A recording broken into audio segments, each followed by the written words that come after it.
الرحمن الرحيم قل هل يستوي الذين يعلمون والذين لا يعلمون۔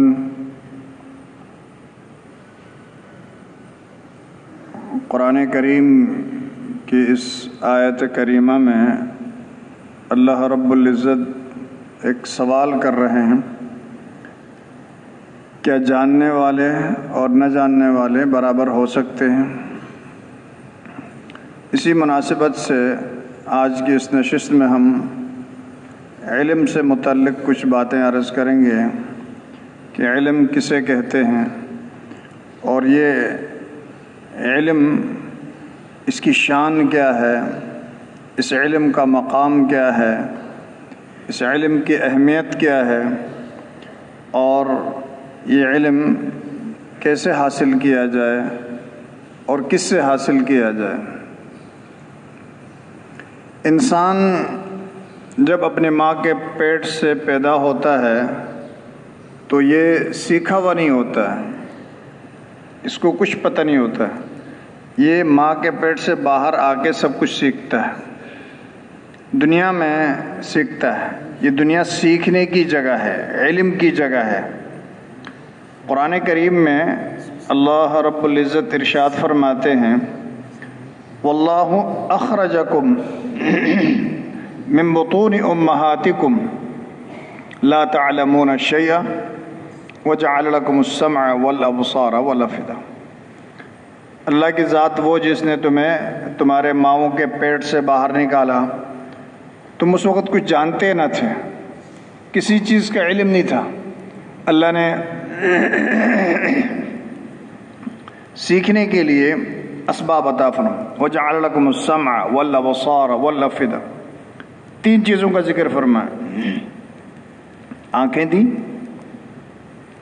اور کان دیے اور دل دیا، اور ان تینوں چیزوں سے علم حاصل کیا جاتا ہے۔ دیکھ کے انسان پڑھتا ہے، کانوں سے انسان سنتا ہے، دل سے انسان سوچتا ہے، تو اس کے ذریعے سے علم حاصل کرتا ہے۔ تو اللہ نے جس کا ذکر فرمایا، تمہیں علم کے اسباب دیے تاکہ اس کے ذریعے سے تم علم حاصل کرو۔ یعنی دنیا سیکھنے کی جگہ ہے، یہاں سیکھا ہوا آدمی نہیں آتا، آدمی سیکھ کر نہیں آتا، یہاں سیکھنے کے لیے آتا ہے اور سیکھ کر اس پر جو ہے وہ عمل کرنا۔ اب یہاں آ کے سیکھنے کا حکم دیا گیا، علم حاصل کرنے کا حکم دیا گیا۔ اب پہلی بات یہ ہے کہ وہ علم کیا ہے، علم کسے کہیں گے؟ علم کے معنی جاننے کے ہیں، جاننا، کسی بھی چیز کو آپ جانیں، کسی بھی چیز کی معلومات حاصل کریں، وہ علم کہلائے گا۔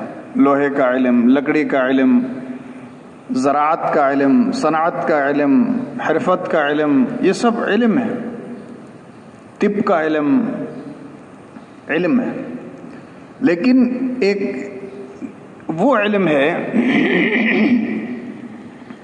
جس سے انسان اپنے رب کو پہچانتا ہے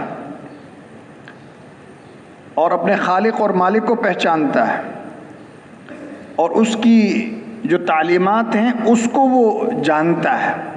اپنے خالق کو اور مالک کو جاننا اور اس کی بتائی ہوئی تعلیمات کا جاننا، جس سے انسان بنتا ہے، اور جس سے انسان جو ہے اپنے جو مقصد ہے، مقصد اس کی پیدائش کا جو مقصد ہے اس پر وہ کھڑا ہو جاتا ہے۔ یہ ایک علم ہے۔ قرآن کریم میں جتنے فضائل آئے ہیں یا جس علم کا ذکر ہے، اس سے مراد یہ علوم دینیہ ہے، یہ علوم دینیہ ہے۔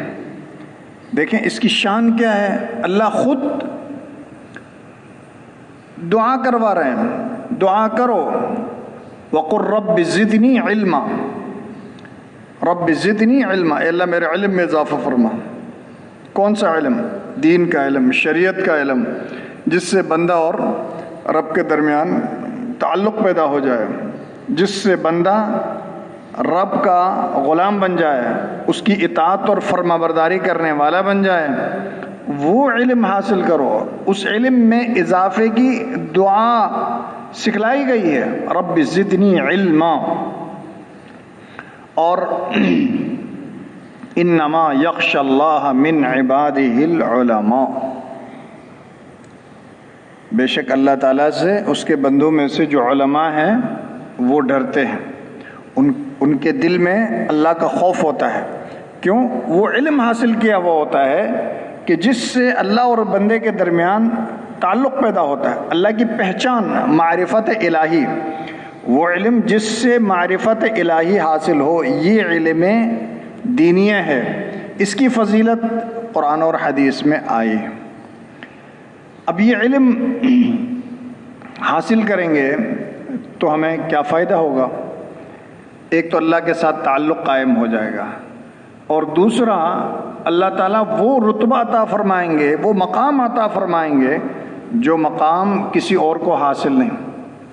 قرآن کریم میں اللہ تعالیٰ ارشاد فرماتے ہیں یرفع اللہ الذین آمنوا منکم والذین اوتوا العلم درجات، اللہ تعالیٰ نے تم میں سے جو ایمان والے ہیں اور جو علم والے ہیں ان کے درجات بلند فرمائے، اور فرمایا هل يستوي الذین یعلمون والذین لا یعلمون۔ یہ ایک سوال ہے، یعنی سامعین، مخاطبین کو جو ہے ایک سوال دیا گیا، تم بتاؤ کیا جاننے والا اور نہ جاننے والا برابر ہو سکتا ہے؟ یہ کبھی بھی ایسا نہیں ہو سکتا۔ جاننے والا فاسألوا اہل الذکر ان کنتم لا تعلمون، اگر تم جانتے نہیں ہو تو اہل علم سے پوچھو، ان کی رہنمائی حاصل کرو۔ تو اہل علم کو اللہ تعالیٰ نے بڑا مقام عطا فرمایا، بڑا رتبہ عطا فرمایا، اس لیے فرمایا العلماء ورثۃ الانبیاء، جنہوں نے علم حاصل کیا، قرآن اور حدیث کا علم حاصل کیا، ان کو انبیاء کا براہ راست وارث قرار دیا۔ ٹیکنالوجی کا علم پر یہ فضیلت نہیں آئی، سائنس اور زراعت اور دیگر علوم پر یہ فضیلت نہیں آئی، یہ علوم شریعت، قرآن اور حدیث کا علم، قرآن اور حدیث کے علم پر یہ فضیلت آئی ہے کہ جو یہ حاصل کرے گا وہ انبیاء کا وارث بن جائے گا۔ اور فرمایا کہ انبیاء اپنی وراثت میں دراہم اور دینار نہیں چھوڑتے تھے، وہ علم چھوڑتے تھے، اور جس نے علم حاصل کر لیا گویا کہ اس کو انبیاء کے وراثت میں ایک بہت بڑا حصہ مل گیا، بہت بڑا حصہ مل گیا۔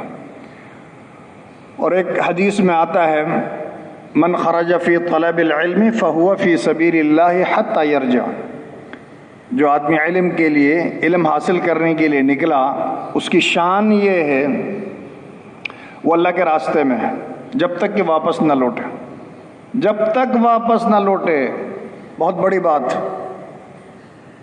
اور ایک روایت میں آتا ہے جو آدمی اس راستے پر چلے جس پہ علم حاصل کیا جاتا ہے، اللہ تعالیٰ اس کے لیے جنت کا راستہ آسان فرما دیتے ہیں۔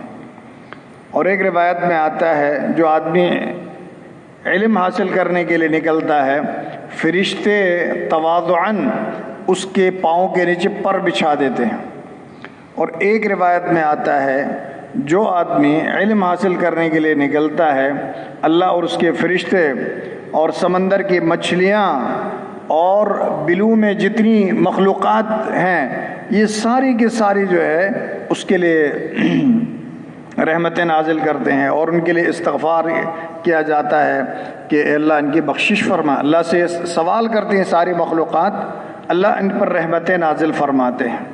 تو یہ علم حاصل کرنا یہ بہت بڑے فضیلت کی بات ہے، اسی لیے کہا گیا ہے طلب العلم فریضۃ علی کل مسلم، کہ علم حاصل کرنا ہر مسلمان پر فرض ہے۔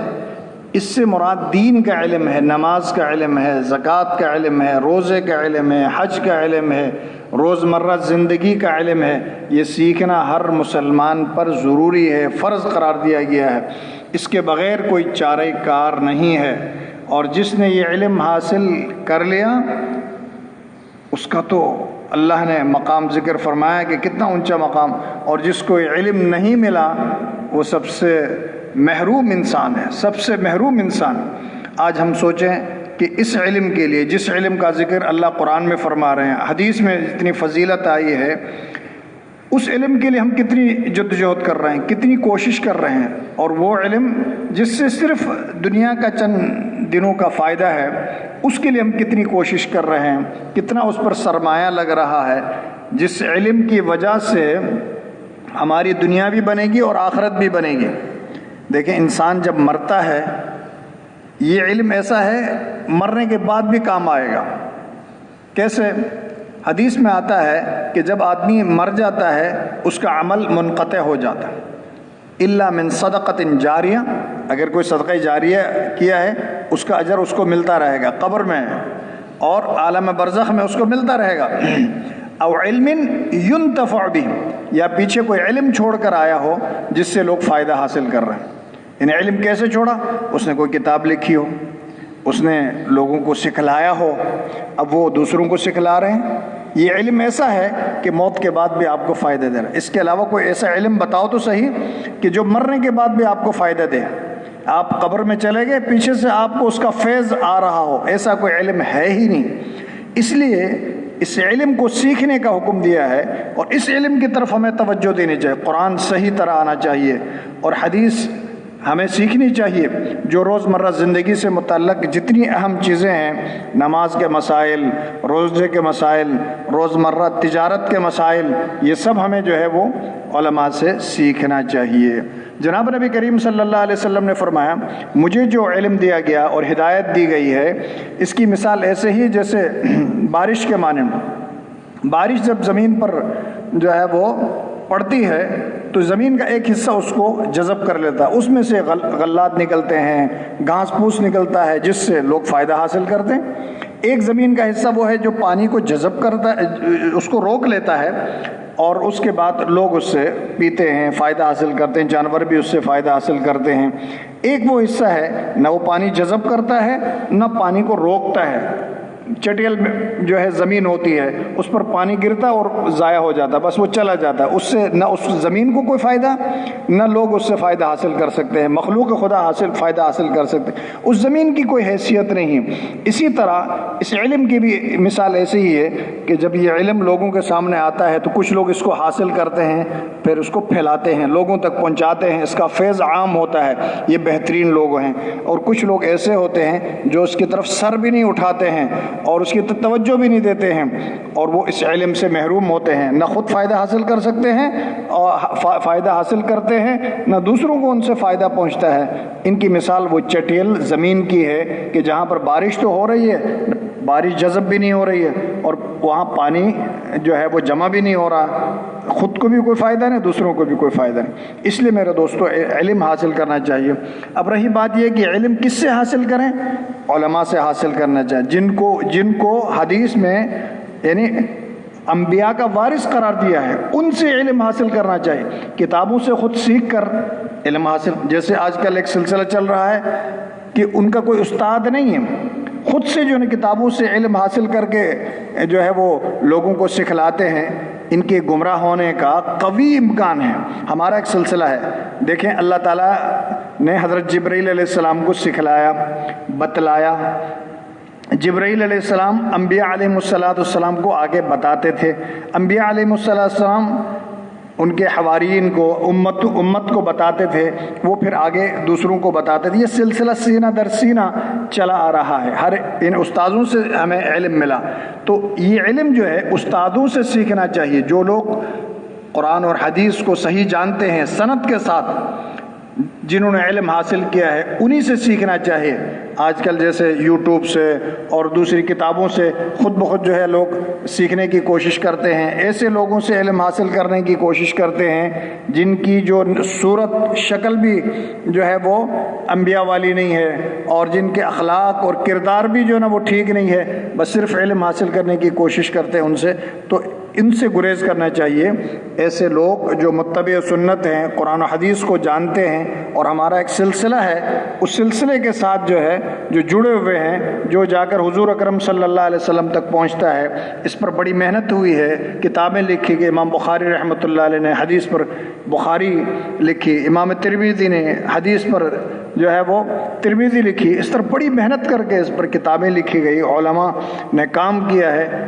ایسے علماء جنہوں نے محنت کر کے اس علم کو حاصل کیا ہے اور قرآن و حدیث کو جانتے ہیں اچھے طریقے سے، انہی سے علم حاصل کرنا چاہیے اور انہی سے جو ہے وہ رہنمائی حاصل کرنا چاہیے۔ خود بھی جو ہے علم کی طرف متوجہ ہونا چاہیے، اپنے بچوں کو بھی علم کی طرف لانا چاہیے۔ اس سے انشاءاللہ ہماری دنیا بھی اللہ بہتر بنا دیں گے اور آخرت بھی بہتر ہوگی۔ دیکھیں حضور حضرات صحابہ کرام کے پاس علم کون سا والا علم تھا؟ دین کا علم تھا۔ اللہ نے کیسی ان کو رفعت عطا فرمائی، بلندی عطا فرمائی۔ میرے دوستو، اگر ہم بھی وہ علم حاصل کر لیں اور اس پر عمل کرنے کی کوشش کریں تو اللہ تعالی ہمیں بھی وہ بلندی اور وہ ہمیں مقام عطا فرمائے گا۔ علم کو اللہ نے اونچا مقام عطا فرمایا، جو علم حاصل کرے گا اللہ اس کو بھی اونچا مقام عطا فرمائے گا۔ اللہ تعالی مجھے اور آپ سب کو عمل کی توفیق عطا فرمائے۔